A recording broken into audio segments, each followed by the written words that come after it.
I was born in Lusaka, Zambia, and my dad was from Zimbabwe, but at that time when I was born, it was during the war, so most of my family lived outside of Zimbabwe.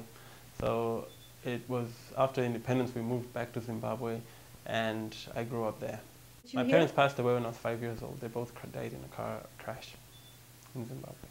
It was different, I guess, for my sisters and I growing, because we grew up essentially in children's homes. So it was a different experience from most other kids. Looking back now, I think it was actually, it wasn't too bad actually, because when I left, I realized that a lot of children in Africa live on the streets and have nothing. And so I realized now that I was actually lucky to be in the situation that I was in then. 21 when I left Zimbabwe. And I moved to the United States. I went to school, I studied computers.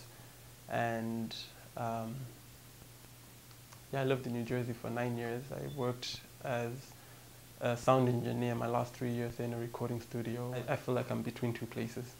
And I mean, I love Canada and even the whole experience in North America. Like, it's not worse or better, I don't think. It's just so different, and that difference is so much, for me at least, that I find it difficult to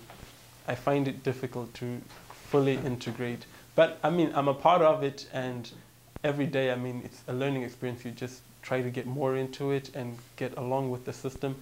But I don't know if I can completely feel the same way about Canada or Canadian society as I have about Zimbabwean.